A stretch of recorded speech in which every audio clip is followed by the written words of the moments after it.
বিসমিল্লাহির রহমানির রহিম। সুপ্রিয় শিক্ষার্থীবৃন্দ, করোনা ভাইরাস কোভিড-19 সারা বিশ্বকে স্থবির করে দিয়েছে। জনজীবন আজ বিপর্যস্ত।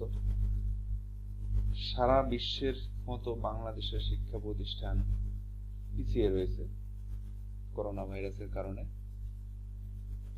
গণপ্রজাতন্ত্রী বাংলাদেশ সরকারের মাননীয় প্রধানমন্ত্রী শেখ হাসিনা শিক্ষা ব্যবস্থাকে এগিয়ে নিয়ে যাওয়ার জন্য অনলাইন ক্লাস ব্যবস্থা চালু করেছে।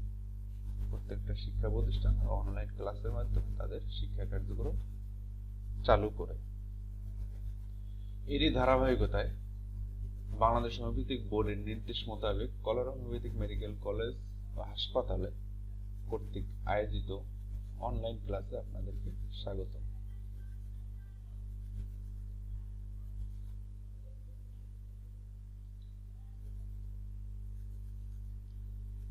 কলার হোমিওপ্যাথিক মেডিকেল কলেজ হাসপাতাল কর্তৃক আয়োজিত আজকের অনলাইন ক্লাসে পরিচালনায় আমি doctor Mohammad Mahbubur Rahman, PhD, Dhaka university, lecturer, কলার হোমিওপ্যাথিক মেডিকেল কলেজ হাসপাতাল। আজকে আমাদের অনলাইন ক্লাসের আলোচনার বিষয় DHMS তৃতীয় বর্ষের প্যাথোলজি সাবজেক্টের ইমিউনিটি বা রোগ প্রতিরোধকতা বিষয় নিয়ে আলোচনা করব। চলুন শুরু করা যাক।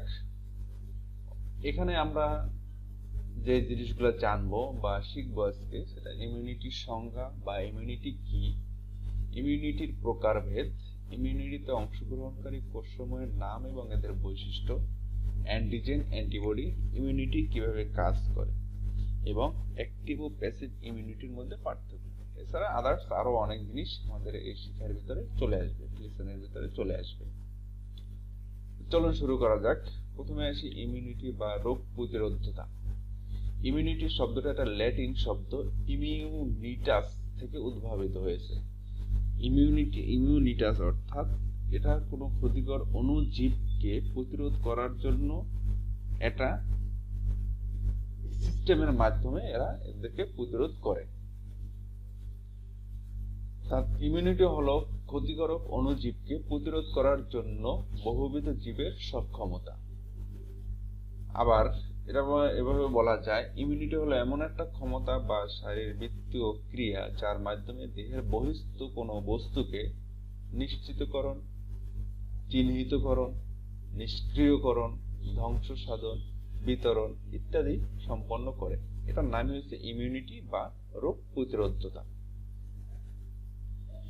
এবার আসি ইমিউনোলজি বা রোগ প্রতিরোধ বিদ্যা। ইমিউনোলজি হলো ইমিউন সিস্টেমে অধ্যয়ন এবং চিকিৎসা। ইমিউন সিস্টেমের অধ্যয়ন এবং চিকিৎসা অর্থাৎ ইমিউন সিস্টেম যেটা আছে সেটা নিয়ে যে পড়াশোনা করা হয়, যেটা নিয়ে আলোচনা করা হয়, যে বিজ্ঞানের যে শাখায় এটা নিয়ে অধ্যয়ন করে, স্টাডি করে, এটার নাম হচ্ছে ইমিউনোলজি বা রোগ প্রতিরোধ বিদ্যা। এটা জীববিজ্ঞানের খুব একটা গুরুত্বপূর্ণ শাখা, যাকে সমস্ত জীবের প্রতিরোধ ব্যবস্থা এর অধ্যয়নকে অন্তর্ভুক্ত করা হয়, যাতে সমস্ত জীবের প্রতিরোধ ব্যবস্থাকে অধ্যয়নে অন্তর্ভুক্ত করা হয়। নেক্সট আসি আমরা ইমিউন সিস্টেম। ইমিউন সিস্টেম হলো সংক্রমণের বিরুদ্ধে শরীরের যে প্রতিরক্ষার যে ডিফেন্স মেকানিজমটা, সেটাই হচ্ছে ইমিউন সিস্টেম। অর্থাৎ যে কোনো ভাইরাস, ব্যাকটেরিয়া বা অন্য যা কিছু শরীরের ভিতরে যদি প্রবেশ করে, সেটার বিরুদ্ধে শরীরের যে একটা প্রতিরক্ষা সৃষ্টি করে, সেটার নাম হচ্ছে ইমিউন সিস্টেম। ইমিউন সিস্টেম জৈবিক প্রক্রিয়াগুলোর মধ্যে একটা নেটওয়ার্ক, যা কোনো জীবকে রোগের বিরুদ্ধে রক্ষা করে। এটা ভাইরাস থেকে শুরু করে পরজীবী, কৃমি, ক্যান্সার কোষ এবং কাঠের স্প্লিন্টারের মতো যে কোনো কিছু শরীরের ভিতরে ঢুকে, যেটা শরীরের কোনো সেল বা টিস্যুর সাথে অ্যাডজাস্ট না, ওটাকে প্রতিরোধ করার জন্য যে সিস্টেমটা তৈরি হয়, সেটার নাম হচ্ছে ইমিউন সিস্টেম।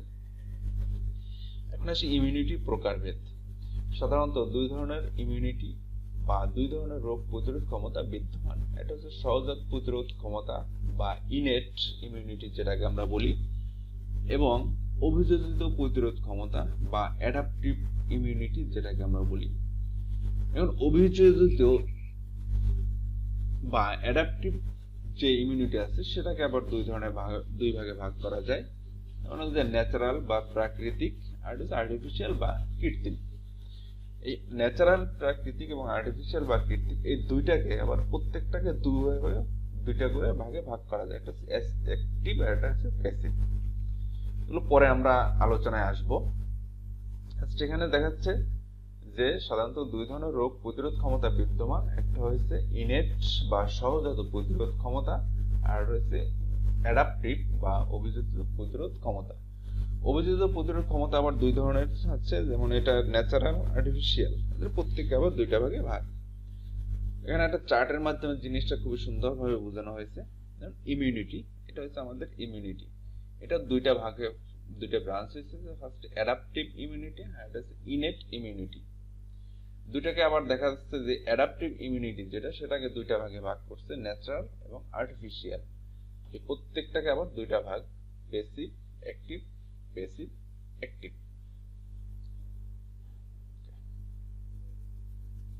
দেন আমরা আসি এখন সহজাত ইমিউনিটি বা ইনেট ইমিউনিটি যেটা, সেটাকে।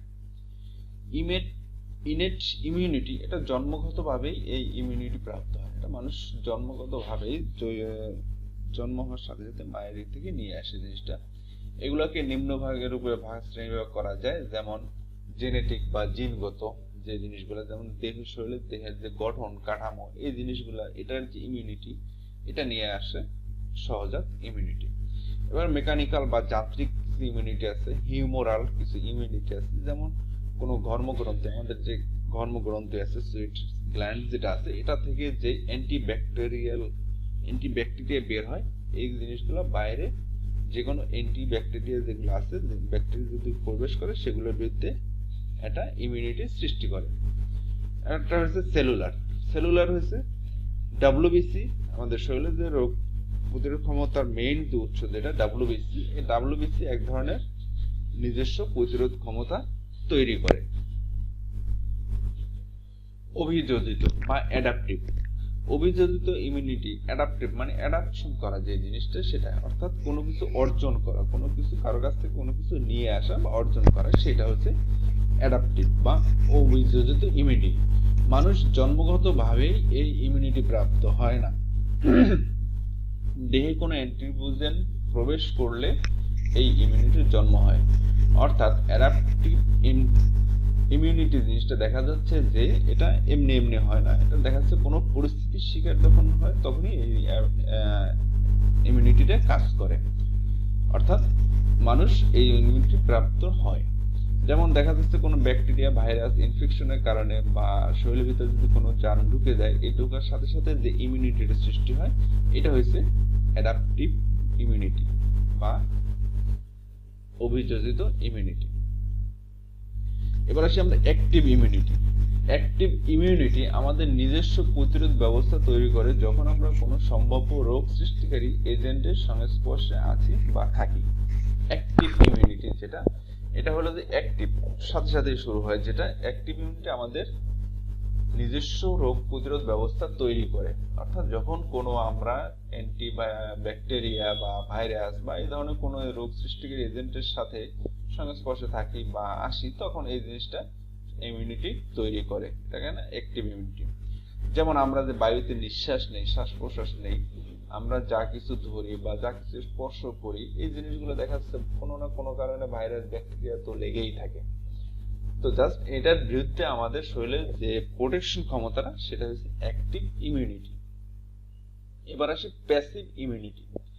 প্যাসিভ ইমিউনিটি দেখা যাচ্ছে যে একজনের নিজস্ব প্রতিরোধ ক্ষমতা ব্যতীত, অর্থাৎ আমার যে নিজস্ব প্রতিরোধ ক্ষমতা নাই, এটা ছাড়া দেখা যাচ্ছে বাট আমার এই ইমিউনিটিটা দরকার, সেক্ষেত্রে আমি আরেকজনের শরীরে বডির থেকে অ্যান্টিবডি নিয়ে আসি। অ্যান্টিবডি নিয়ে আসার ফলে দেখা যাচ্ছে যে আমার শরীরে যে রোগ প্রতিরোধ ক্ষমতা যেটা আছে, সেটা অ্যান্টিবডির কারণে আরো বেড়ে যাচ্ছে। ফলে দেখা যাচ্ছে যে এটা আপনাদের মানে শরীরে ইমিউনিটিকে আরো স্ট্রং করে। এটা কয়েকটা উপায় হতে পারে, যেমন জীবন রক্ষাকারী হতে পারে। প্যাসিভ ইমিউনিটিটা কিন্তু স্বল্পস্থায়ী, এটা খুব বেশি স্থায়ী হয় না। যেমন প্যাসিভ ইমিউনিটি যে জিনিসগুলো যেভাবে আসে, যেমন মাতৃ অ্যান্টিবডি গুলো, অর্থাৎ যখন প্লাসেন্টা এবং প্লাসেন্টা যখন মায়ের গর্ভে থাকে তখন এরা যে ভেসেলের মাধ্যমে বা রক্ত সঞ্চয় যে নার্ভগুলো আছে এগুলোর মাধ্যমে যে রক্ত সঞ্চালন হয়, এটার মাধ্যমে আমাদের শরীরে এক ধরনের ইমিউনিটি তৈরি হয়, বা সোজা এখান থেকে আমরা ইমিউনিটি নিয়ে নিচ্ছি। মায়ের বুকের দুধ আছে, দুধেও আপনার প্রচুর পরিমাণে অ্যান্টিবডি আছে, যেগুলো আমরা সরাসরি অ্যান্টিবডি আছে কিন্তু আমরা ওখান থেকে এটা নিয়ে নিচ্ছি। ইমিউনোগ্লোবিউলিন চিকিৎসা থেরাপি যেটা দেওয়া হয়, ইমিউনোগ্লোবিউলিন থেরাপি, অর্থাৎ কারো শরীরে যদি কোনো ইমিউনোগ্লোবিন বা অ্যান্টিবডি কম থাকে সেই ক্ষেত্রে তাকে শরীরে অ্যান্টিবডি দেওয়া হয়। এটার নাম হচ্ছে প্যাসিভ ইমিউনিটি। ইমিউন সিস্টেম কিভাবে কাজ করে? ইমিউন সিস্টেম কাজ করে আমাদের বেঁচে থাকার জন্য। দেখা যাচ্ছে ইমিউন সিস্টেম খুবই জরুরি, অত্যন্ত জরুরি। কোনো প্রতিরোধ ব্যবস্থা যদি না থাকে, কোনো রাষ্ট্রে কোনো দেশে যদি কোনো ব্যারিকেড বা কোনো বাউন্ডারি না থাকে, সেক্ষেত্রে দেখা যাচ্ছে যে শত্রুরা খুব সহজে এখানে ঢুকে পড়তে পারে। কারণ আমাদের বাংলাদেশের চারিদিকে যে বাউন্ডারি আছে, যে ম্যাপ আছে, যে ম্যাপের যে ইটা আছে, সেটা দেখা যাচ্ছে যে ওখানে একটা প্রতিরোধ ব্যবস্থা আছে। বিজিবি বা সেনাবাহিনী এরা কিন্তু ওখানে প্রতিরোধ করতেছে বা ওখানে তারা পাহারা দিচ্ছে। এই সিস্টেমটা যদি না থাকে সেক্ষেত্রে দেখা যাচ্ছে যে বাইরের থেকে শত্রুরা আমাদের দেশে এসে ধ্বংস করতে পারে বা দখল করে নিতে পারে, এবং সেটা আমাদের জন্য খুবই হুমকির সম্মুখীন হতে হয়। ঠিক একইভাবে একই সিস্টেমে ইমিউন সিস্টেমটা করে কি, আমাদের শরীরে যে রোগ প্রতিরোধ যে জিনিসগুলো আছে, শরীরের ভিতরে যদি কোনো জার্ম বা অ্যান্টিপয়েজন এই জিনিসগুলো যদি ঢুকে, তাহলে ওরা আমাদেরকে এই সব জীবাণু থেকে, আক্রমণ থেকে রক্ষা করার জন্য ওরা নিজেরা এক ধরনের মেকানিজম করে ওগুলাকে ধ্বংস করে দেয়। এটা হচ্ছে ইমিউন সিস্টেম। এখন দেখা যাচ্ছে যে ইমিউন সিস্টেমের কোষ, টিস্যু এবং কোষগুলো একটা বিশাল নেটওয়ার্ক, ক্রমাগত আক্রমণকারীদের সন্ধানে থাকে। শরীরের ভিতরে এরা পুরো শরীরে নড়াচড়া করে, চলাচল করে। এখান থেকে মাথার চুল, নখ থেকে মাথার চুল থেকে পায়ের নখ পর্যন্ত এরা চলাচল করে, যেখানে শরীরে কোনো ধরনের অ্যান্টিবডি বা অ্যান্টিজেন আছে কিনা, কোনো ভাইরাস ব্যাকটেরিয়া আছে কিনা, তো সেখানে ওরা ছড়ায় পড়ে। এবং এতে বিভিন্ন ধরনের কোষ, অঙ্গ, প্রোটিন, টিস্যু এই ধরনের সবগুলো জড়িত থাকে। সবচেয়ে বেশি ইমিউনিটি সিস্টেমে সবচেয়ে বেশি কাজ করে হলো যে সাদা রক্ত কোষ বা WBC, এটা হোয়াইট ব্লাড সেল, বা এটা আরেকটা ধরনের নাম যেমন লিউকোসাইটও বলা হয়। একে শরীরে ইমিউনিটি ডিফেন্স মেকানিজমে সবচেয়ে বেশি কাজ করে WBC বা লিউকোসাইট। এরা দেখা যাচ্ছে শরীরে নিয়মিত টহল দিচ্ছে, শরীরে যে রোগ জীবাণুগুলো সন্ধান করছে, তারা যখন কোনো রোগ জীবাণু পাচ্ছে তখন ওই জায়গাটায় তারা ব্লক সৃষ্টি করতেছে। ব্লক সৃষ্টি করার পরে ওখানে দেখা যাচ্ছে যে তারা ওইটাকে মেরে ফেলতেছে অথবা ইনএক্টিভ করে দিচ্ছে।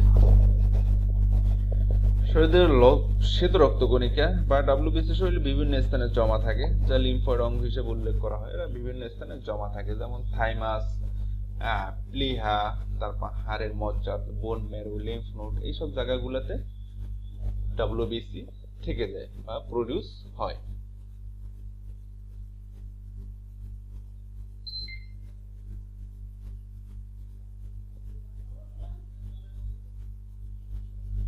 তারপর দেখা যাচ্ছে, এখন আসি লিউকোসাইট দুই প্রকার, যেমন ফ্যাগোসাইটস এরা করে কি, বাইরের যে অ্যান্টিজেন গুলা যেগুলো আছে এগুলোকে ঘিরে ফেলে এবং শোষণ করে, অর্থাৎ এগুলোকে ভেঙে দেয়। সোজা কথা, এগুলোকে মেরে ফেলে। ফ্যাগোসাইটে এখন কয়েকটা ধাপ আছে বা কয়েকটা প্রক্রিয়া আছে, যেমন নিউট্রোফিল হচ্ছে সব ব্যাকটেরিয়া আক্রমণ করার প্রবণতা, কোনো ভাইরাস বা ব্যাকটেরিয়া আছে এগুলোকে আক্রমণ করার প্রবণতা থাকে। মনোসাইট যেটা আছে সেটা হচ্ছে, এটা একটু বড় ধরনের, এটাও ঠিক একই কাজ করে। ম্যাক্রোফেজ এই প্যাথোজেন গুলোর জন্য টহল এবং মরা কোষগুলোকেও সরিয়ে দেয়। এটা হলো যে মৃত যে কোষগুলো আছে, সেলগুলো আছে, সেগুলোকে সরিয়ে দেয়। মাস্ট সেল কাজটা করে ক্ষত নিরাময় এবং রোগ জীবাণু থেকে রক্ষা করে অনেক ধরনের সহায়তা করে। এবার আসি লিম্ফোসাইট। ফার্স্টে আমরা গেলাম ফ্যাগোসাইটস, এবার আসি লিম্ফোসাইট দেহের পূর্ববর্তী আক্রমণকারীদের মনে রাখতে, অর্থাৎ এর আগে আমার শরীরে কোনো ভাইরাস বা ব্যাকটেরিয়া ঢুকছে কিনা, সেটা কি ধরনের ছিল সেটা হলো যে দেখার জন্য, বা সেটা দেখার জন্য আমাদের শরীরে যে ইমিউনিটি পাওয়ার বা এটা যে সদৃশ্য আছে কিনা সেটা মনে রাখার জন্য এরা এই কাজটা মনে রাখে এবং এদেরকে শনাক্ত করতে সহায়তা করে।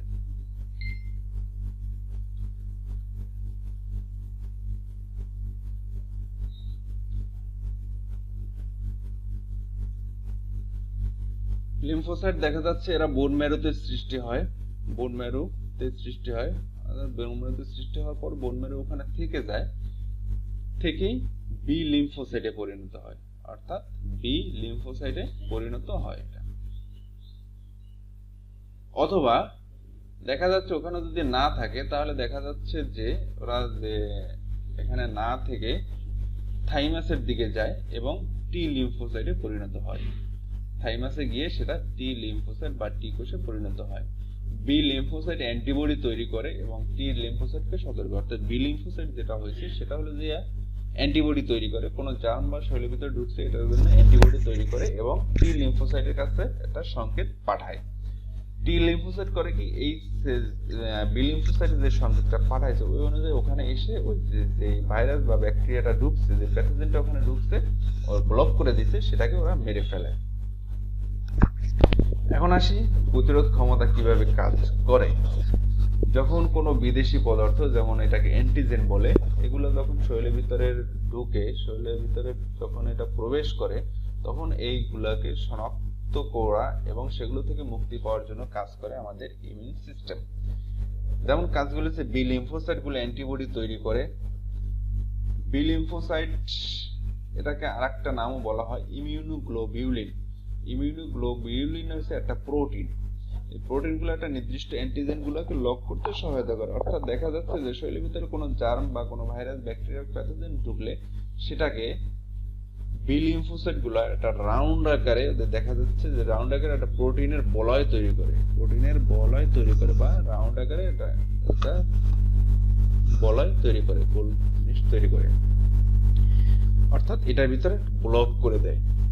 এই ব্লক করে দেওয়ার ফলে এই জিনিসটা যখন লক করে দেয় তখন দেখা যাচ্ছে যে এই অন্য কোনো কাজ করতে পারতেছে না, শরীরের ভিতরে যেটা ঢুকছে সেটা তার কোনো কাজে আসতেছে না বা কাজ করতে পারতেছে না, তার এরিয়া লক হয়ে গেছে। তখন টি সেলগুলা যেটা আছে, টি লিম্ফোসাইট যে জিনিসটা আছে, ওরা এসে এটা ধ্বংস করে দেয়। এবার আসি আমরা অ্যান্টিজেন। অ্যান্টিজেন হলো এমন একটা পদার্থ যা প্রতিরোধের প্রতিক্রিয়া দেখা দিতে পারে। অর্থাৎ অ্যান্টিজেন হলো যে কোনো ব্যাকটেরিয়া, ভাইরাস, ছত্রাক, টক্সিন বা ফরেন কোনো পার্টিকেল, অর্থাৎ বিদেশ বাহির থেকে, শরীরের বাইরে থেকে যে কোনো পার্টিকেল যদি শরীরের ভিতরে ঢুকে সেটার নামই হচ্ছে অ্যান্টিজেন। এটা আমাদের শরীরের নিজস্ব ভিতরেও হতে পারে অ্যান্টিজেনটা। দেখা যাচ্ছে এখানে ফিগার অফ অ্যান্টিজেন। এখানে অ্যান্টিজেনের যদি আমরা নরমাল ফিগার দেখি সেক্ষেত্রে দেখা যাচ্ছে যে এটা একটা অ্যান্টিজেনের ফিগার বা চিত্র। এই যে এটা যে কোনো ধরনের হতে পারে, শুধু যে রাউন্ড হবে সেরকম না, ওভাল শেপ হতে পারে, ট্রায়াঙ্গেল, তারপর যে স্কোয়ার, এই টাইপের অনেক ধরনের হতে পারে। এই জিনিসটা হচ্ছে অ্যান্টিজেন। দেন আমরা আসি অ্যান্টিবডি। অ্যান্টিবডি যাকে ইমিউনোগ্লোবিউলিনও বলা হয়, অর্থাৎ আইজিই আমরা যে টেস্টগুলো দেই, ইমিউনোগ্লোবিউলিন ই, ইমিউনোগ্লোবিউলিন জি, এই জিনিসগুলো, এটা হচ্ছে ইমিউনোগ্লোবিউলিন, অর্থাৎ এক ধরনের প্রোটিন। হ্যাঁ, তো এরা হলো যে প্যাথোজেনিক এবং ভাইরাসগুলোর মতো যে বিষয়গুলো আছে সেগুলোকে শনাক্ত করতে এবং ইমিউন সিস্টেম শনাক্ত করতে সহায়তা করে, শনাক্ত করে। এবং এরা দেখা যাচ্ছে যে এদের ইমিউন সিস্টেমের দ্বারা বিদেশি বিষয়গুলোকে শনাক্ত করে। অ্যান্টিবডিটা একটা ওয়াই শেপ আকারের প্রোটিন, বৃহৎ একটা ওয়াই শেপ আকারের প্রোটিন। এই যে দেখা যাচ্ছে এখানে এদের যে প্রোটিনের যে এই যে সিস্টেমগুলো, এটা পুরোটা একটা ওয়াই শেপ আকার। এইখানে দেখা যাচ্ছে যে শরীরে যদি কোনো অ্যান্টিজেন প্রবেশ করে তখন এরা এখানকার যে প্রোটিনগুলো, এই প্রোটিনগুলো শরীরে যে অ্যান্টিজেনটা ঢুকছে সেই প্রোটিনগুলোর সাথে বন্ডিং করে। বন্ডিং করতে করতে দেখা যাচ্ছে যে এরকম বাড়তে বাড়তে বাড়তে বাড়তে এরা পুরো জায়গাটা লক করে দেয়। এটা হচ্ছে অ্যান্টিবডির কাজ। এবার আসি আমরা অ্যাক্টিভ এবং প্যাসিভ ইমিউনিটির মধ্যে পার্থক্য। অ্যাক্টিভ এবং প্যাসিভ ইমিউনিটির মধ্যে পার্থক্য, ফার্স্ট জিনিসটা যে জিনিসটা আছে সংজ্ঞা জিনিসটা। সংজ্ঞা জিনিসটা হলো যে বা ডেফিনেশন, অ্যাক্টিভ ইমিউনিটি আমাদের শরীরের নিজস্ব রোগ প্রতিরোধ ব্যবস্থা তৈরি করে। অ্যাক্টিভ ইমিউনিটি আমাদের নিজস্ব প্রতিরোধ ব্যবস্থা তৈরি করে, সাথে সাথে যেটা আসবে সেটাই। প্যাসিভ ইমিউনিটি আরেকজনের কাছ থেকে প্রতিরোধ ক্ষমতা ব্যতীত অন্যভাবে অর্জন করা হয়, মানে কারো কাছ থেকে নিয়ে আসা হয়।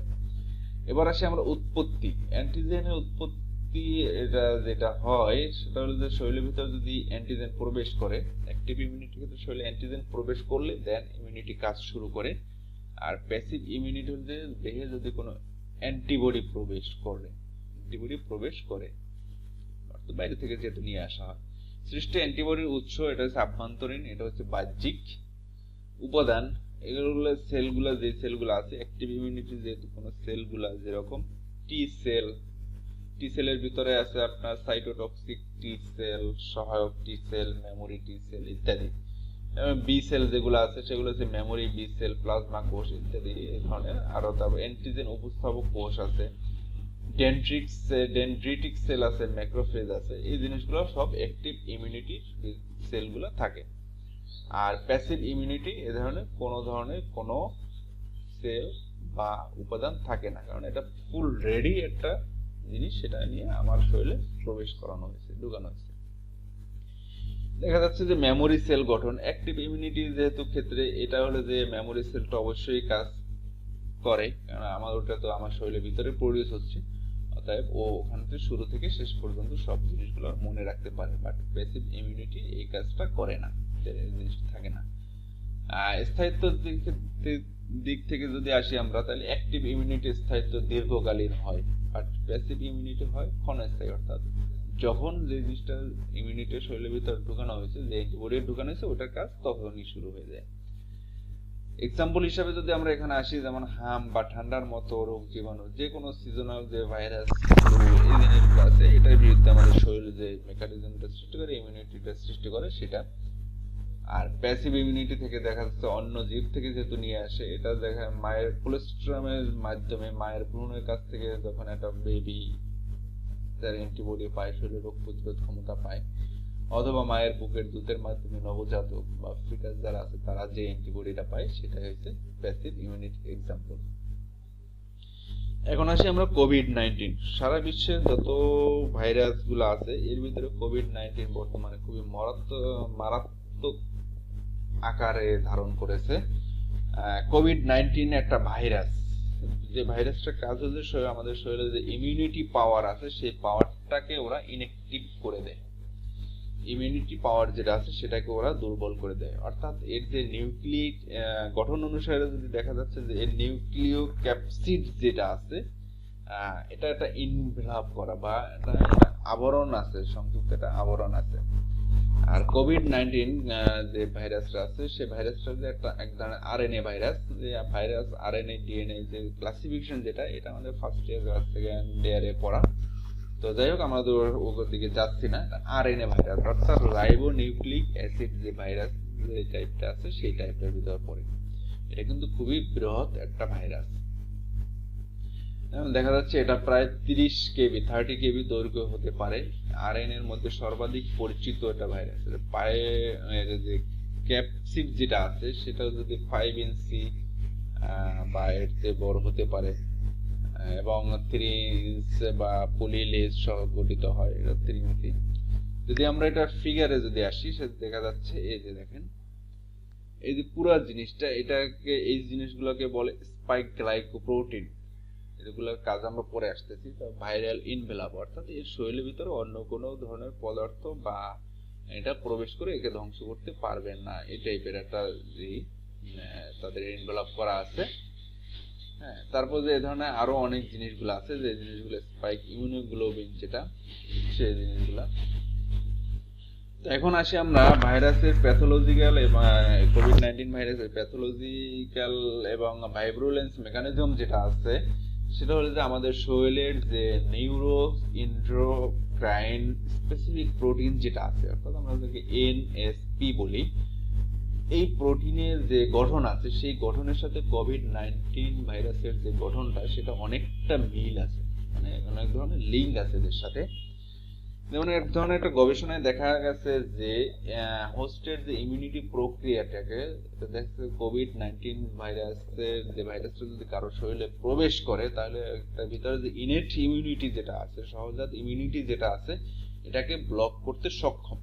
কারণ এদের ভিতরে যে প্রোটিনটা আছে সেই প্রোটিনটা আমাদের নর্মাল মানুষের ইমিউনিটি পাওয়ারের যে প্রোটিন, সেই প্রোটিনটা থেকে অনেক স্ট্রং, বা ইমিউনোগ্লোবিউলিন যেটা আছে সেটা অনেক স্ট্রং থাকে। দ্বিতীয় কথা, এদের ফ্লো একটা ব্যাপার আছে, মানে খুব দ্রুততার সাথে এরা কাজটা মানে অ্যাটাক করতে পারে। স্ট্রাকচারালি প্রোটিনের কাজগুলোর মধ্যে ভাইরাস জনিত প্যাথোজেনেসিসের ক্ষেত্রে এটা আচ্ছাদন বা একটা কাভারিং সৃষ্টি করে, যা ওটার ভিতরে যে অ্যান্টিবডি যেটা তৈরি হয়েছে সেই অ্যান্টিবডিটাকে ওরা ব্লক করে দেয়। দেখা যায় যে স্পাইক যে প্রোটিনটা আমরা দেখলাম ইসের ভিতরে করোনা ভাইরাসের গঠনে পিকচারে, ওখানে দেখা যাচ্ছে যে ওই প্রোটিনটা আমাদের ফুসফুসে বা অন্যান্য টিস্যুগুলোর যেটা আছে সেটা রিসেপ্টরের সাথে একটা বাধায়, মানে বন্ডিং এর একটা অনুমতি দেয়। দেখা যাচ্ছে যেহেতু সিমিলারিটি জিনিসগুলো থাকে এবং এরা যেই টিস্যুতে ঢুকে বা যেই কোষের ভিতরে ঢোকে, যে সেলের ভিতরে ঢোকে, সেটার সাথে খুব ভালো একটা বন্ধুত্বপূর্ণ সম্পর্ক তৈরি করে নেয়। হ্যাঁ, তো এটার সাথে দেখা যাচ্ছে তখন তারা একটা বন্ডিং সৃষ্টি করে। বন্ডিং সৃষ্টি করার ফলে দ্রুত তাদের মানে বংশবৃদ্ধি হয়, এটা দেখা যাচ্ছে যে মানুষের শরীরের ভিতরে যে এনজাইম যেটা আছে, এনজাইম ফিউরিন বা প্রোটিজ যে এনজাইমটাকে আমরা বলি, যে প্রোটিনটাকে বলি, এটা হলো যে এরা করে কি, ওই যে স্পাইক আরবিডি যে এটা আছে, স্পাইক যেগুলো প্রোটিনটা আছে করোনা ভাইরাসে, ওদেরকে শরীরের ভিতরে প্রবেশ করার অনুমতি দেয়। যেহেতু দুইটা একই ধরনের কম্পোজিশন থাকে, সেই ক্ষেত্রে এটা একটা পথ সৃষ্টি করে দেয়।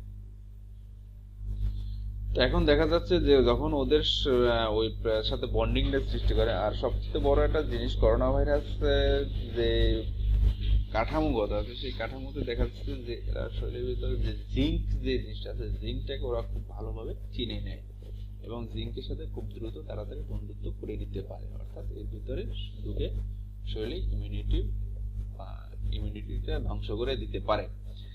সেক্ষেত্রে দেখা যাচ্ছে যে সবচেয়ে বেশি এফেক্টেড হয়েছে আমাদের লাংস। করোনা ভাইরাস যদি কারো এটা সবচেয়ে বেশি এফেক্টেড হয় আমাদের লাংস বা এয়ার প্যাসেজ যেটা আছে, সেই কারণটা এই জায়গাটাতে জিঙ্কের পরিমাণটা খুব বেশি। জিঙ্ক একটা মৌলিক উপাদান, একটা মৌলিক পদার্থ আমাদের লাংসের কম্পোজিশন বা যদি দেখা যায়, সেক্ষেত্রে দেখা যাচ্ছে যে জিঙ্কের সাথে ওদের একটা বন্ডিং সৃষ্টি হয় এবং খুব দ্রুত যখন বন্ডিং সৃষ্টি করে তখন আমাদের শরীরের ভিতরে দেখা যাচ্ছে লাংসের জিঙ্কের যে উপাদানগুলো আছে সেগুলো থেকে করোনা ভাইরাসটা খুব বেশি হয়ে যাচ্ছে, কারণ খুব দ্রুত তারা বংশবৃদ্ধি করতেছে। এই কারণে আমাদের লাংসের যে নিজস্ব কার্যকারিতা, সেই কার্যকারিতাগুলো নষ্ট হয়ে যায়। আলটিমেটলি দেখা যাচ্ছে যে করোনা ভাইরাস যদি কারো লাংস এফেক্ট করে বা এফেক্টেড যদি কোনো লাংসে ওরা ঢুকে পড়ে, সেই ক্ষেত্রে দেখা যাচ্ছে যে বাঁচার সম্ভাবনা খুবই কম থাকে। আসুন আমরা সবাই করোনা প্রতিরোধে সকলেই মাস্ক ব্যবহার করি, যাতে একজন আর একজনের সংস্পর্শে থেকে মিনিমাম 3 ফিট দূরত্ব বজায় রাখি। করোনা ভাইরাস শুরুতেই বললাম যে কোভিড-19 যে ভাইরাসটা আছে, সেই ভাইরাসটা একটা ভারী এবং সবচেয়ে বড় একটা ভাইরাস। বর্তমানে যতগুলো ভাইরাস আছে এরা খুব বেশিক্ষণ বাতাসে চলাফেরা করতে বা বাতাসে থাকতে পারে না, নিচে পড়ে যায়। তো সেই ক্ষেত্রে দেখা যাচ্ছে যে আমরা আসুন সবাই মাস্ক ব্যবহার করি, স্বাস্থ্যবিধি মেনে চলি, পরিবার পরিজন নিয়ে বাসায় থাকি, প্রার্থনা করি যাতে আল্লাহ পাক দ্রুত এই মহামারী থেকে আমাদেরকে মুক্তি দেয়। ধন্যবাদ সবাইকে।